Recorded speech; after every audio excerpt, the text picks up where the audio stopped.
Hello and welcome back to another episode of Out of Spec Bits. My name is Scott and today I want to talk to you guys about a new car purchase. So over the holidays, my older sister who lives in Los Angeles, California, called me and she said, "Scott, I need a new car." To which I said, "Yes, you absolutely do." I'll get into what she has currently, why she desperately needs a new car, and then I want to go over her wish list. And I've created a list of cars that I think would fit for her. And I would love to get feedback from you guys because I think several of you drive these cars, own them, or have owned them in the past. And I want to give her the most informed decision. I am certainly not an expert per se, but she came to me because she's definitely not a car person. So come along with me as we talk about what my sister wants and what I think she should get. All right, guys, I want to go ahead and set the scene here. So like I said, my sister does live in Los Angeles, California. And for the past 10 or 15 years, she has been driving this Mazda 3 hatchback. I am not entirely sure what year it is, but I know she got it when I was in high school. So that would have been like 2010, 2011. And she purchased it off of a lease. So I think it had around 30,000 or so miles on it. She is incredibly frugal, probably the most frugal person I know besides my dad. So shout out to the Ferd for making us really good with money. But that also makes us very anxious when we make a large purchase. So this will be a process. It's not something she will just do overnight. Now, the things that she's loved about this Mazda, she loves that it's a hatchback. She also rides horses, and so she has to keep all of her stuff in her car. She doesn't have the luxury of keeping it at her barn in LA. So things like her saddle pad, her boots, her helmet, her sprays. So having the ability to open up the hatchback and all of that stuff already be there is huge. The other thing that she loves, and again, these are so simple and basic, it fits in her parking garage. So she lives in West Hollywood. She has a low, little, old school parking garage, and there's a lot of theft in LA. So if you're gonna have a car, you definitely want it in a locked garage. And for the most part, it's been a really good car. But in recent years, I've gone to visit her a couple times, and sometimes we'll be in the middle of a jam session and her Bluetooth will just completely cut out. Again, that's a very minor thing. She does not have a backup camera. That's been a big thing on her wish list, and I was so excited to inform her that legally in the United States, you have to have a backup camera. I'll put what year that became a thing here. But that was, good information for her. And then, what else? Oh, so sometimes at a stoplight, her car will just die. And usually she can turn it back on. And then sometimes when we're going like uphill, especially if we're going to like wine country, we're praying and we're doing voodoo magic and, praying to the car gods that it's going to actually make it up the hill. So I said to her, yes, I think it's time. You should treat yourself to a new or new to you car. So let's go over the things on her wish list. Like I said, she wants a small hatchback again. No questions asked. There are plenty of EVs that do that. So small hatchback, done. She wants to... she wants to spend around $35,000. There is some wiggle room. She could go up if it's like the absolute dream car, but she came to me with like a higher number and I said, I think we can get you something comfortably around $35,000, and she lit up because she's frugal. And then it needs to have a decent amount of range. So when I spoke to her over the holidays, I said, I want you to log your driving. And of course, she's so type A. She was like, I already have been. So she averages around 900 to 930 miles a month.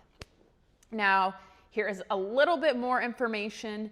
She does not have and will not have access to level 2 home charging. She lives in an old building. She will not move just so she can charge her car, and she will not be purchasing a property anytime soon. She goes to 2 campuses where she works, and they are roughly, I think one's maybe 10 minutes away from her house and one's maybe 20 minutes roughly. I don't know mileage. But potentially in the fall, they will be getting level 2 charging. So we are going to go about this approach as if she will never have level 2 charging, but it is likely she will get level 2 charging at her work in the fall. So again, 900 miles roughly driving. I wanted her to have pretty quick 10 to 80% fast charging rates if she is going to have to use public fast chargers. And then the other requirement is that it is not a Tesla. She will not drive a Tesla for personal reasons, and we never talk about politics on this channel, but I'm not here to convince her of that. She said absolutely no Teslas, to which I said, okay, I've had enough fights with my sister over the years. That's just not one worth having. So let's talk about the cars that immediately came to my mind. Chevy Bolt. Now, the new Bolt is going to be under $30,000 in 2027. I don't think her car is going to make it that long. She was excited when I told her about the Bolt, but I just don't think her car will last another year or so. But we could still do like a used Bolt. When I was looking at pricing, they're used anywhere from like $15,000 to $29,000, and that's for a 2023. I do have some notes over here, so that's what I am referencing. And I know that the EPA range on those was 259 miles, so pretty good. It did have pretty slow charging from 10 to 80%. I think it was almost like an hour. So that would be a big downside to the Chevy Bolt. And then the next one, of course, I thought about the Volkswagen ID4. New, they start around like that 45,000 mark, and that's obviously above the budget, but if she loved it, I think she would do that. But the used market is so good, she can get it from like 20 to 25,000 and get it, one that was on a lease. So I think that's a really good option. Similar in EPA range, a little bit more. It was that 291 miles, and that was with the rear wheel drive. That is so hard for me to say. So the large battery. And then really good charging speeds, about 28 minutes from 10 to 80. So I thought, okay, great options already. And then another no-brainer was the Hyundai Ioniq 5. I know they start around 44,000 new. And then the used market is a little bit higher. It's between 26 and 33,000. It really varies by area. And she's in a more expensive area, so I would assume it'd be a little bit higher. This one has the most EPA range of anything on this list, and that's 310 miles. And then, of course, the fast charging speeds are excellent at, right around 20 minutes from 10 to 80. There were really no negatives to the Ioniq 5 that I could think of for my sister, so I would love feedback. Good feedback or negative feedback, because these are cars and like a price range that I'm not typically in. I would say I personally have to be in a bigger, more expensive, bigger battery type vehicle for the lifestyle that I live here in North Carolina. I'm driving a lot, I'm towing a lot. We have very different lives. I also have home charging, she doesn't. So, and then the next one, which was the one on my list that she could actually get new, would be that Chevy Equinox EV. And that starts right at around 33,000 for the LT trim. She's not a fancy girl. So again, like bare minimum, she wants a backup camera, which we already know she'll get, and Bluetooth that works, which we also already know that she will get. So I think we're pretty good, and we can go with a base model for any of these. And then I think it had, the front wheel drive had 319 miles of EPA range. So that would actually be the one with the most EPA range on this list. But for charging, there's not a ton of information out there. It's about 40 minutes from 10 to 80. So if she's going to drive about 900 miles a month, that means that she'll at least have to fast charge roughly like once a week.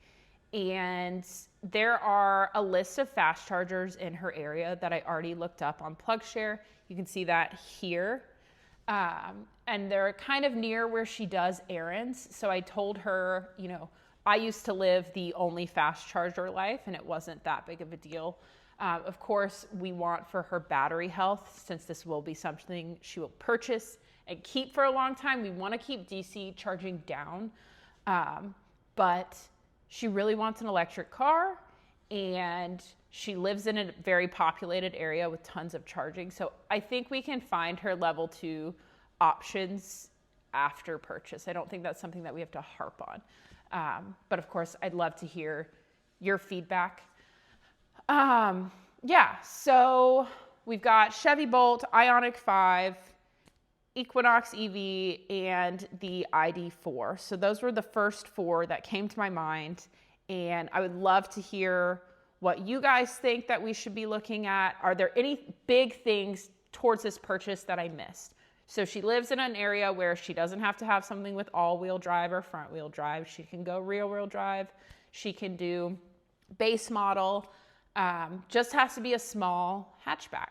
Let me know what you guys think. My next step is I'm going to be going to Los Angeles, and we're gonna go test drive a bunch of these cars. There's actually a used EV dealership in the area. It's in Pasadena that I wanna take her to, and we will do an episode on that. I don't know how quickly that episode's gonna happen. I have a lot of travel coming up for Out of Spec, but she was really sweet and said that she would be patient on the purchase so we could do that video together. So let me know in the comments if my research was good enough, if I missed anything, or if there are any big cars that are screaming to you guys that she could consider. As always, thank you for watching, and I'll see you guys again on the next one. Bye-bye.